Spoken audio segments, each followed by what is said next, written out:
Bismillahirrahmanirrahim. Assalamualaikum warahmatullahi wabarakatuh. Alhamdulillah nahmaduhu wa nasta'inu wa nastaghfiruh wa na'udzu billahi min syururi anfusina wa min sayyiati a'malina.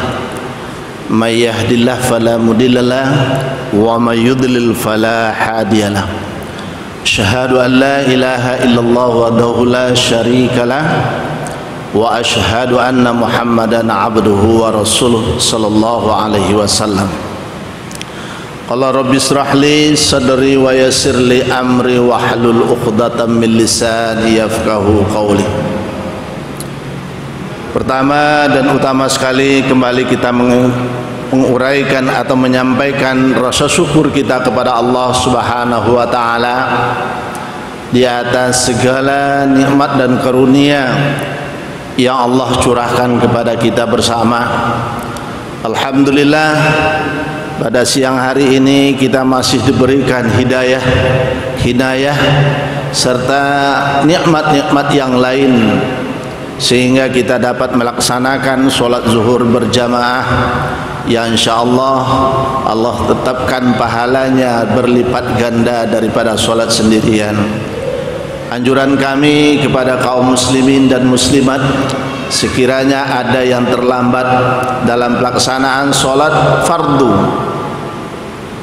dan berkemungkinan teman kita untuk bisa menjadi imam, marilah kita untuk melaksanakan sholat berjamaah, karena Allah Subhanahu wa taala melipat gandakan pahala sholat berjamaah. Jadi oleh sebab itu, mari kita untuk selalu meningkatkan keimanan kita kepada Allah. InsyaAllah dengan sholat berjamaah, iman kita semakin hari semakin meningkat. Dan ini juga pernah terjadi di masa Rasulullah sallallahu alaihi wasallam, di mana para sahabat beliau pernah terlambat dalam melaksanakan sholat fardu. Maka Rasulullah menyampaikan kepada sahabatnya, silahkan kamu mau bersedekah, kalau kamu mau berinfak. Infak apa? Infak melaksanakan sholat berjamaah. Jadi kita berharap semakin hari jangan semakin menurun. Kemudian salawat beserta salam kepada junjungan kita Nabi besar Muhammad sallallahu alaihi wasallam. Allahumma salli ala Muhammad wa ala ali Muhammad. Mudah-mudahan salawat yang kita sampaikan Allah sampaikan kepada Nabi kita Muhammad sallallahu alaihi wasallam, kepada sahabat-sahabatnya, kepada keluarganya, dan kita mendapatkan syafaat di yaumul kelak nantinya. Amin insyaallah. Bapak dan Ibu yang dirahmati Allah, hari ini kita coba atau kita berusaha berikhtiar membahas tentang keimanan, makna iman. Karena yang selama ini kita banyak mengakui saya beriman begitu. Tapi apa makna iman? Menurut para ulama, makna iman itu tasdiqu biqalbi wa taqriru bil lisani wa a'malu bil arkam. Iman, kata para ulama, ditasdikkan di dalam hati, diikrarkan dengan lisan, dan dieksekusi. Ini bahasa orang pengadilan begitu. Dieksekusi atau dilakukan dengan perbuatan anggota tubuh kita. Kalau secara bahasa, iman itu artinya membenarkan. Apa yang kita benarkan? Membenarkan Allah itu ada, membenarkan malaikat itu ada, membenarkan Al-Quran itu diturunkan oleh Allah Subhanahu wa ta'ala, membenarkan hari kiamat itu pasti, membenarkan yang gaib. Jadi makna iman secara bahasa adalah membenarkan. Agak sedikit berbeda dengan mempercayai. Karena banyak kita mempercayai segala sesuatu itu dengan membenarkan kalimatnya agak berbeda maknanya. Karena kalau membenarkan seseorang itu pasti berkenaan dengan hatinya. Tapi kalau dia mempercayai bahkan bisa lepas daripada konteks hatinya. Jadi makanya secara definisi istilah iman itu kata para ulama tasdiqu biqalbi, ditasdidkan di dalam hatinya. Kalau kita membaca Al-Quran pakai tasdid, itu pasti agak digantung bacaannya. Tidak ada orang yang membaca nih kalimatnya pakai tasdid, dia baca lurus gitu. Berarti dia membaca yang lurus, bukan pakai tasdid. Kalau dia iman itu ditasdidkan di dalam hatinya, berarti hatinya tadi kontak, ada hubungannya dengan yang menciptakan. Jadi kalau hatinya ada hubungan yang menciptakan, maka sholat ini kata Rasulullah adalah salah satu kontaknya dengan Allah. Penciptaan manusia, manusia itu kontak dengan yang menciptakannya. Maka sering Rasulullah menyampaikan kepada Bilal bin Rabah, wahai Bilal, istirahatkan kami. Maksud Rasulullah SAW mengistirahatkan ini adalah sholat. Kalau dibawakan ke dalam kehidupan kita sehari-hari pada kesempatan ini, kita setelah lelah bekerja dari pagi sampai waktu jam 12, itu ada rasa kelelahan. Maka Allah beri kita untuk istirahat. Tenaga yang kuat tadi sampai jam 12 kita bekerja, di situ ada waktu istirahat. Mana waktu istirahat? Waktu sholat. Diistilahkan orang sekarang dengan isoma, istirahat, sholat, makan. Nah, istirahat, sholat, makan. Tapi yang sesungguhnya istirahat itu adalah sholat. Pikiran kita enjoykan untuk bertemu dengan Allah yang Rabb penciptaan kita. Hati kita menyampaikan kepada Allah bahwa aku engkau ciptakan. Tadi yang waktu kita bangun, alhamdulillahillazi ahyana ba'dama amatana wa ilaihi nusyur. Segala puji bagimu ya Rabb yang telah menghidupkan aku kembali yang tadinya mati. Jadi kita waktu tidur tidak ada orang yang mengatakan saya hidup, mati. Cuma belum mati yang sesungguhnya, karena rohnya masih dipermainkan oleh Allah Subhanahu wa taala, masih digenggam oleh Allah Subhanahu wa taala, dan kembali di waktu subuh dikembalikan oleh Allah Subhanahu wa taala kepada jasadnya. Maka kita mengucapkan segala puji bagimu ya Rabb. Kita puji Allah. Kenapa kita puji? Karena tadinya kita tak tahu apa-apa, sekarang kita sadar. Nah, ini makna ditasbihkan di dalam hati. Yang kedua, wa iqraru bil lisan. Kita ikrarkan dengan lisan. Banyak kita mengikrarkan dengan lisan, kita ucapkan asyhadu an la ilaha illallah wa asyhadu anna muhammadar rasulullah. Aku bersaksi bahwa tidak ada Tuhan selain Allah dan Muhammad utusan Allah. Tetapi setelah kita berikrarkan karena tidak kita tasdidkan di dalam hati kita, hanya sekedar mengikrarkan saja, dia lepas. Maka banyak orang Islam yang tidak sholat. Saya pernah mendengarkan seorang ustadz yang masuk ke dalam Islam, yang berpindah-pindah agama. Apa kata beliau? Dari agama Majusi, kemudian dia pindah ke agama Nasrani, kemudian diberikan kaca perbandingan secara zahiriah, dia lihat sama semuanya. Apa maksud samanya? Di dalam Majusi ada juga orang yang tidak beribadah. Di dalam Nasrani juga ada orang yang tidak beribadah, bahkan tidak sama sekali nggak tahu dengan gerejanya. Di dalam Islam juga begitu. Banyak juga orang yang mengatakan agamanya Islam, tetapi dia tidak sholat sama sekali, hanya sekedar mengucapkan 2 kalimat syahadat, bahkan belum pernah sama sekali untuk melaksanakan ibadah sholat. Kenapa? Karena dia mengikrarkan dengan lisannya, tetapi tidak mentasdikkan di dalam hatinya. Tasdiqu biqalbinya dia tidak memakai, sekedar hanya iqraru bil lisan. Jadi iman yang sebenarnya itu yang pertama tasdiqu biqalbi, dimulai dari hatinya. Maka setiap orang yang masuk ke dalam Islam ditanya, kenapa kamu masuk Islam?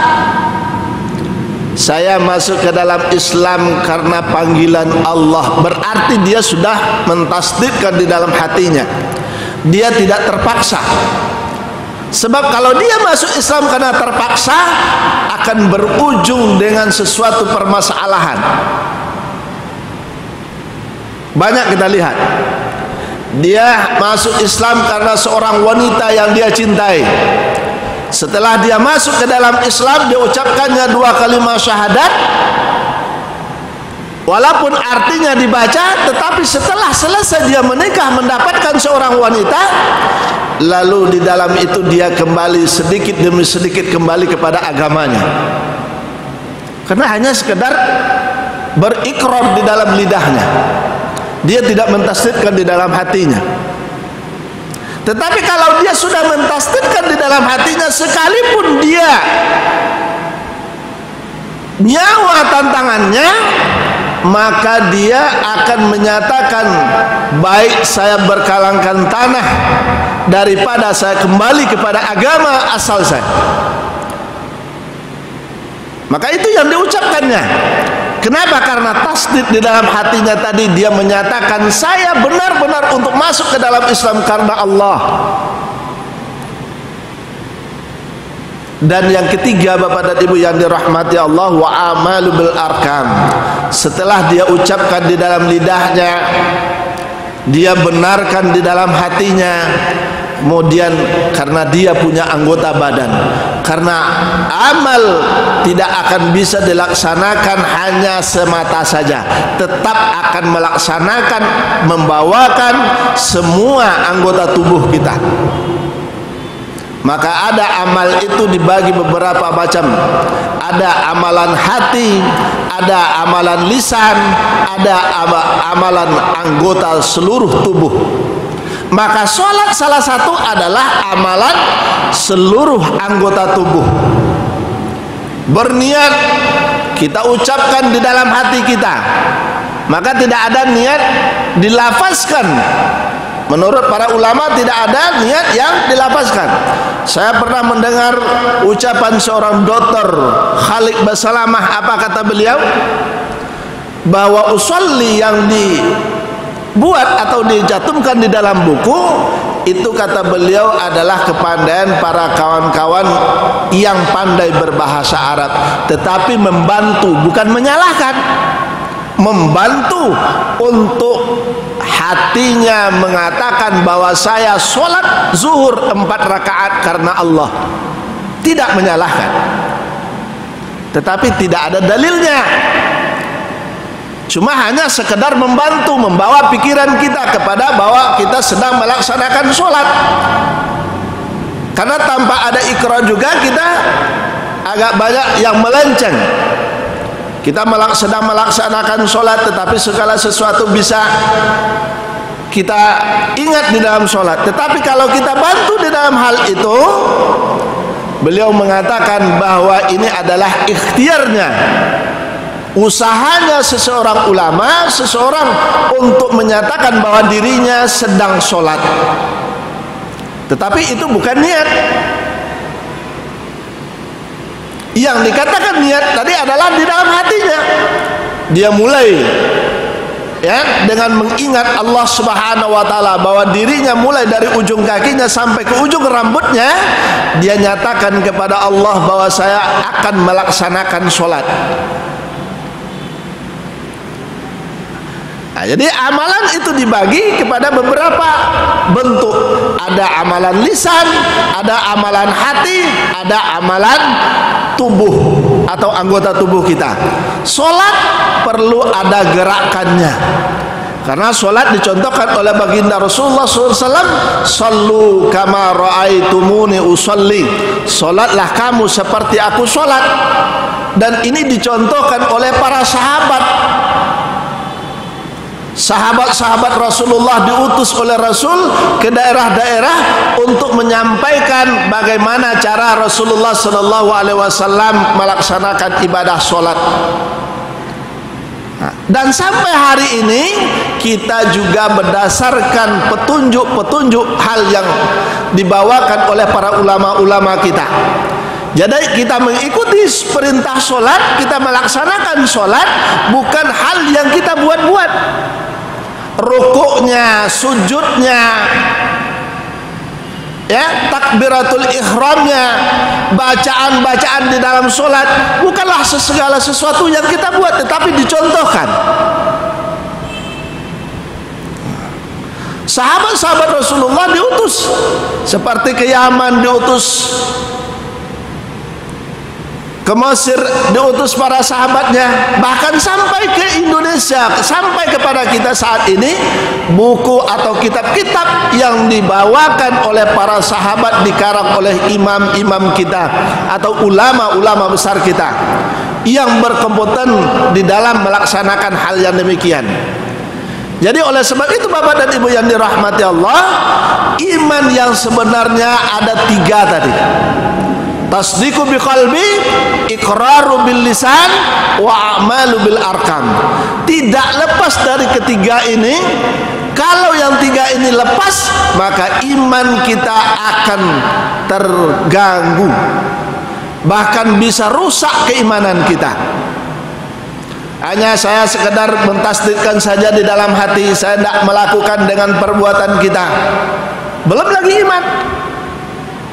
Atau saya sekedar mengucapkan saja, tidak saya tasdikkan di dalam hati dan juga tidak saya lakukan, belum dikatakan beriman. Atau hanya melakukan dengan anggota tubuh tapi tidak ditasdikkan dengan hati dan tidak juga diikrarkan dengan lisan, maka juga terlepas dari konteks keimanan. Maka dia dikatakan dengan iman yang sebenarnya adalah penuh dengan ketiga-tiganya ini. Kita ikrarkan dengan lisan kita bahwa kita beriman, mengucapkan 2 kalimat syahadat, ucapkan asyhadu an la ilaha illallah wa asyhadu anna muhammadar rasulullah. Kita tasdikkan di dalam hati kita bahwa tidak ada ilah yang berhak kita sembah kecuali hanya Allah, dan Muhammad itu benar-benar utusan Allah. Kemudian kita laksanakan perintahnya, karena Allah juga mengatakan di dalam Al-Quran, Qul in kuntum tuhibbunallah fattabi'uni yuhibbukumullah. Jika kamu benar mencintai Allah, ini dalam Al-Quran dalam surat Ali Imran, jika kamu benar-benar mencintai Allah, maka ikutilah aku, kata Rasul. Tidak bisa kita mengikuti langsung bertemu dengan Allah tanpa petunjuk dari Rasulullah SAW. Fattabi'uni yuhibbukumullah. Kalau kamu sudah mengikuti Rasul, maka kita mendapat kecintaan Allah Subhanahu wa taala dan akan mendapat keampunan dari Allah Subhanahu wa taala. Mudah-mudahan bermanfaat ini yang dapat kita sampaikan pada waktu yang singkat ini. Semoga bisa kita ulang-ulang dan kita tanamkan di dalam diri kita masing-masing, termasuk saya yang menyampaikannya. Kalau saya ada salah khilaf, saya beranikan untuk menyampaikan kalimat tauhid ini, karena tanpa tauhid kita akan sia-sia untuk beramal kepada Allah Subhanahu wa taala. Subhanakallahumma wa bihamdika asyhadu an la ilaha illa anta astaghfiruka wa atubu ilaik. Assalamualaikum warahmatullahi wabarakatuh. Waalaikumsalam warahmatullahi wabarakatuh.